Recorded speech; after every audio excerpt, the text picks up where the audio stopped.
So a little birdie told me that some people want to learn how to sew. Well, little birdie, come here. I can teach you how to sew. Let's get started. I have a Brother sewing machine, LX3817G.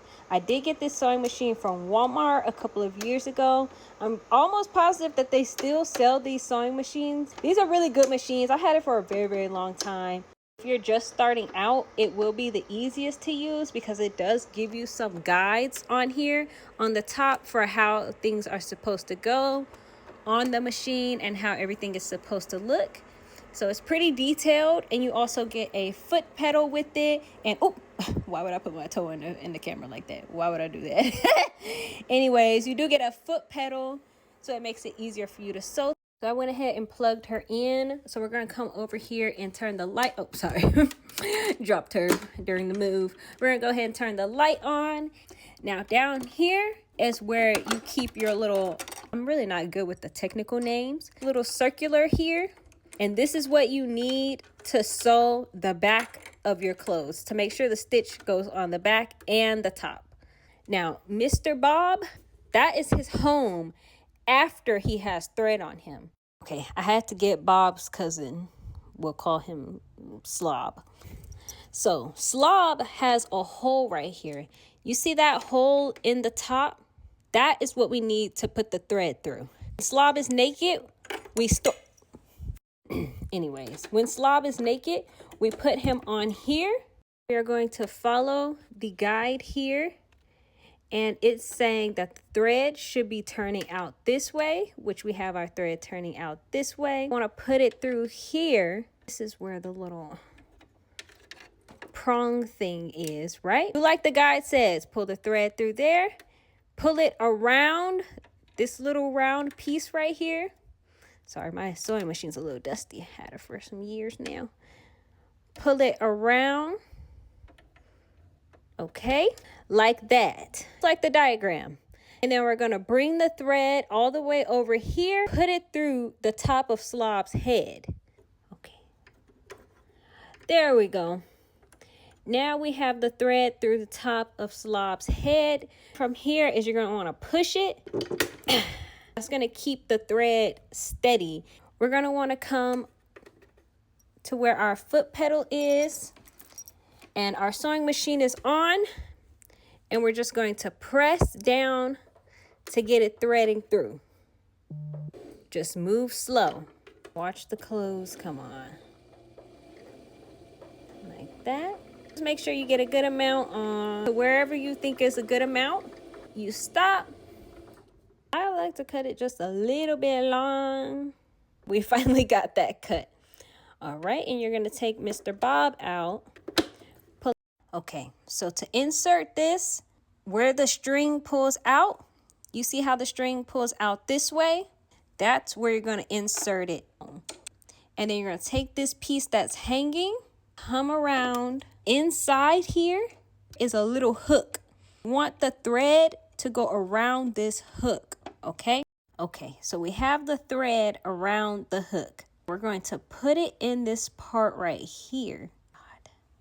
Okay, put it in this part right here, and then you can cut the thread right there. It's a little slicer on that part. I just let it hang, but I'll cut it for the sake of the video. And close Bob back up in his house. Oh, Lord, hold on. It's just a piece of the other thread that I cut. But you can still see that the thread is in there good. Okay, now we just need to move the thread through the needle. So we're going to take this part, and now we don't need it around this little loop anymore. We just need it straight through this part of the sewing machine. And we're going to follow the guide again. Bring it straight down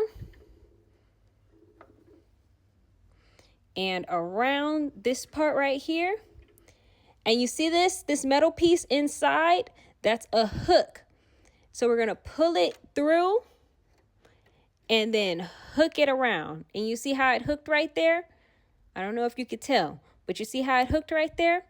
That's perfect. And then we're going to bring it down.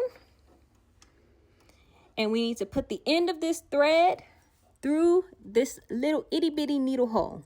Okay, so we got it through, and we're just going to pull it all Okay. This piece right here is called a footer. This piece needs to be up before you start sewing. To lift this up and down, there's a little latch right here on the side that pushes it down. You can pull it, bring it right back up. This right here is your needle. These are changeable. Hobby Lobby sells a pack of universal chrome needles. They might break if you're sewing some type of jean material. I've broken 3 trying to sew jeans. If you're tailoring anything, you want to turn it inside out. So we have it ready to place inside. Make sure you have it not right at the start. Put the shirt in, drop that footer. My needle was already up, but let me show you if it's down. There's this little turn dial right here on the side. And when you turn this, it moves the needle. So you see that? You see how now the needle is going down? But we want the needle to go up. So we're going to keep turning the turn dial until this part is right in the middle. You see this little line right here? They need to line up. And now the needle is back up. Don't forget about your little footer down there. Slowly press the pedal, slowly, especially just starting.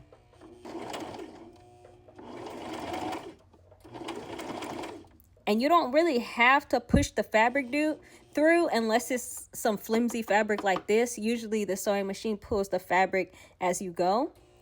But since this is really flimsy fabric, I'll just go ahead and push it through.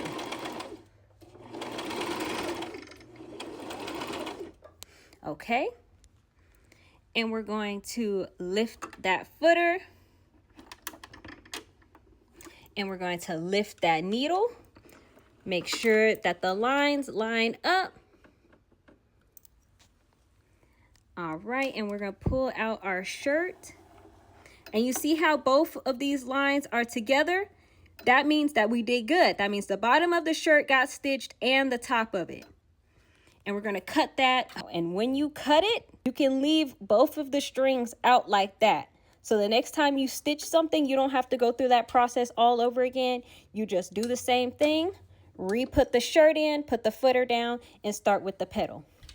Now for the stitches, right now, this is just a straight line stitch, straight line on the back as well.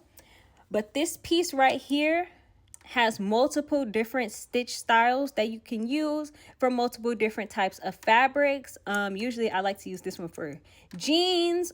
You can really copy whatever stitch style you see on whatever fabric you want to sew. And you could just match it. You can just switch these and they just turn easily. And you switch them to whatever stitch style you would like. And yeah, boom. And so this part right here also controls how flimsy the needle is.